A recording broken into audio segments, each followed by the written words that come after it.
Welcome all to the Paranormal Perspective, True Ghost Stories Online. This is Vijay Prasad again, episode 2. Thank you everybody for the overwhelmingly awesome response to that first one. Debut was great, lots of feedback, lots of fun, and really enjoyed doing that with everybody.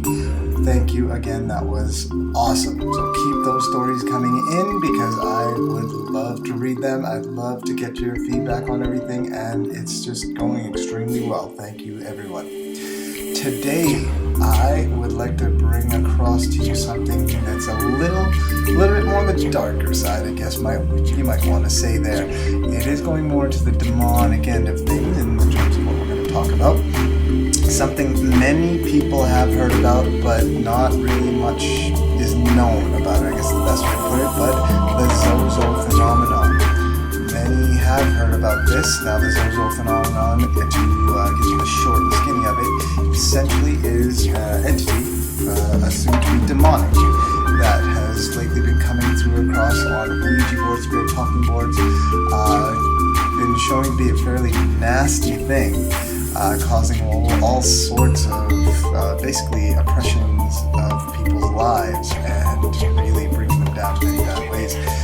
What I think most have seen, there's a video that's been floating around now for quite some time, but showing a bunch of kids using a talking board, and the entity comes through, and then all of a sudden one of the people involved, a girl, she starts going a little nutty, starts laughing uncontrollably, starts seizuring while laughing, everybody starts panicking.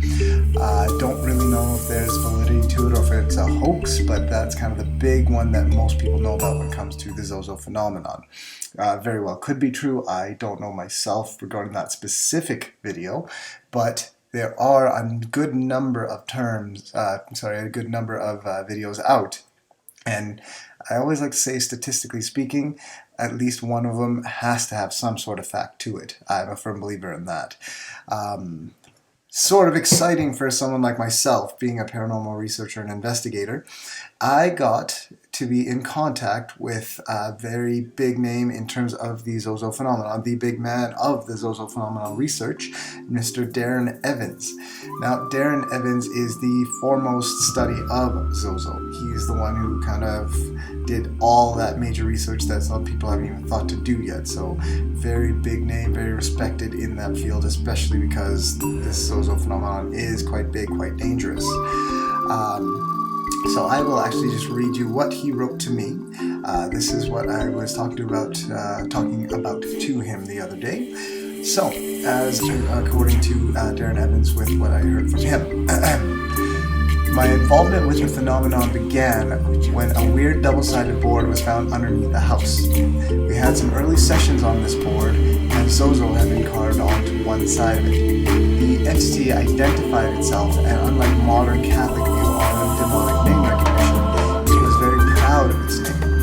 It would tell me that the keys to understanding it was in its name. This sparked an early interest in the research side of things.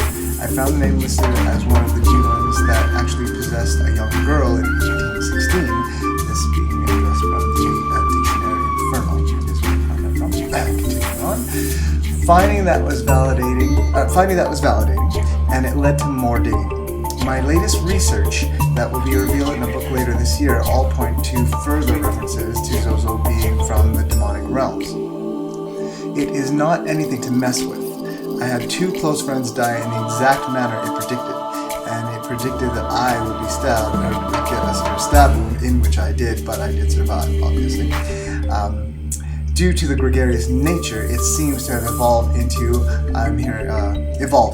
from what I'm hearing, escaping the confinement of the Ouija, just as in the way it would surface before the modern invention of the Ouija. The specific references I've located are profound, in that they make direct connections to it being demonic, yet is not listed in any of the demonic pantheon or hierarchies in such literatures as the Necronomicon or the Goetia. The lack of knowledge into this being makes it more dangerous, in my opinion. I am not certain that Zozo is its true name, but if not, it is one hell of a trickster.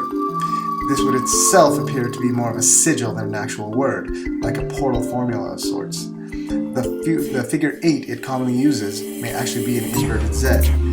The strange way these Ouija entities gravitate towards the letter Z leads me to believe that there might be clues to why they choose this least common character of the English alphabet. The letter Z has a dark history. I have found a newsletter written in 1876 that describes Zozo as the commune omnium daemona, which translates from Latin as common to all demons. So Zozo may be a descriptive term to include all demons, a legion term, if you will. And yes, it is my belief it can be dangerous for someone to even dig deep into the research of this phenomenon. I know I've heard stories of people that really had bad luck after looking into the phenomenon, even paranormal investigators, one being a professional Dutch team that wound up in a mental ward. I research it inside out so others won't have to be put at risk. I do not claim to be immune to its perils, however. Further on, I was actually quite honored that he was able to provide me a few more things that he went into that I'm not going to actually divulge because that is private information for him, but he did, in a nutshell, come across letting me know that there are consequences to this research he has done, and it has affected him in many negative manners. So, that being said, one thing I was discussing with him, aside from what he sent me in this specific email, was the fact that I'm finding this entity it's not acting under the same rules, I guess I air quoted there because you can't see me, but the same rules or regulations as you might normally hear. As he stated, it is very proud of its name.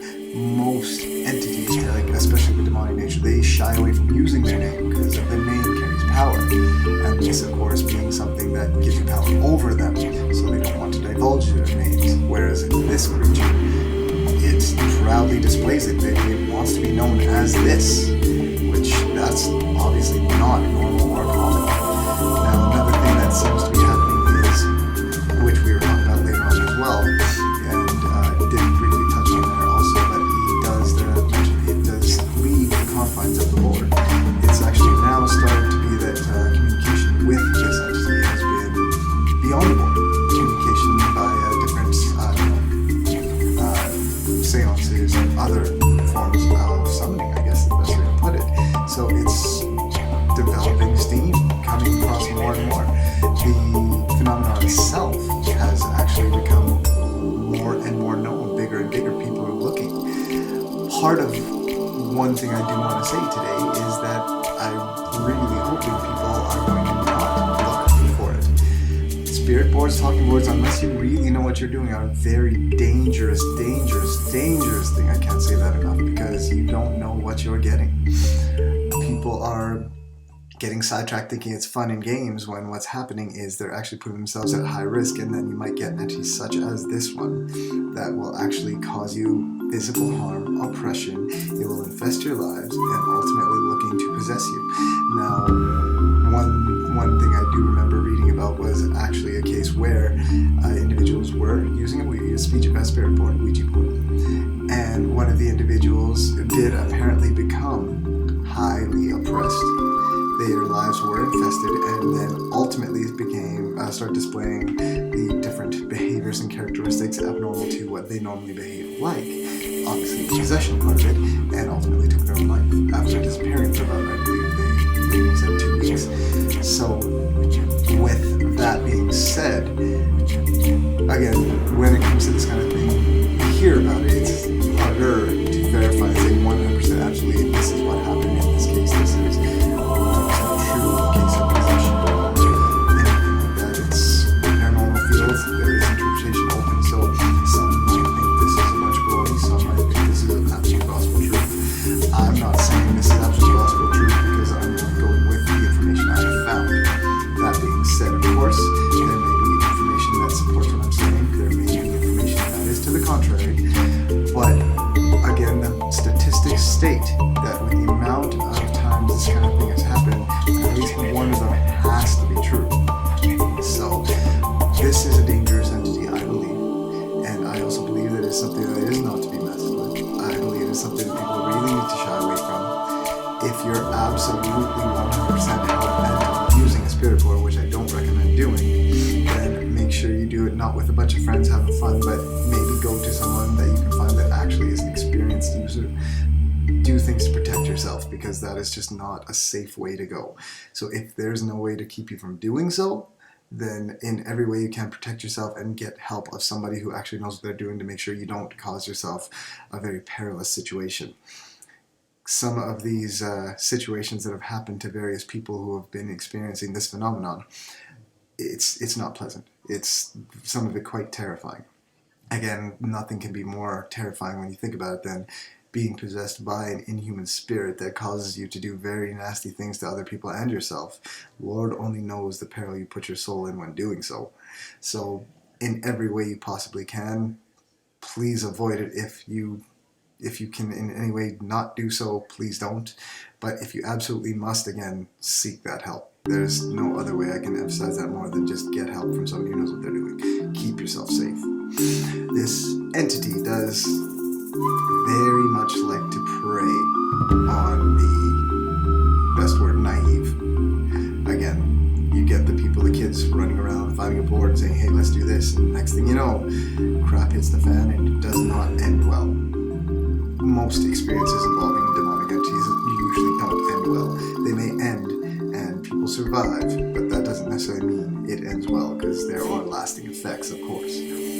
So that being said, now another exciting thing in terms of when I was doing a bit of research to talk to you today about Zozo was I even did get criticisms from Robert Birch. Now that is a big name in the Ouija board field. He is the chairman of the Spirit Board community. He is one of the big names. You also have seen the Ghost Adventures episode where they were actually going to communicate with Zozo.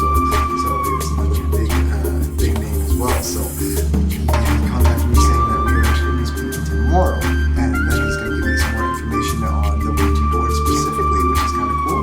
So on our next episode, I will be bringing you more information specifically to the talking board. Well, guys, thank you very much. And again, if you have any paranormal experiences that you've experienced that you want to share, please email me info@paranormalperspective.com. You can find me as BJ as Paranormal Perspective on Facebook, and also the Paranormal Perspective on YouTube, which is where these casts get posted. Well, thank you very much, everybody. Take care, and we will talk to you soon. Bye-bye.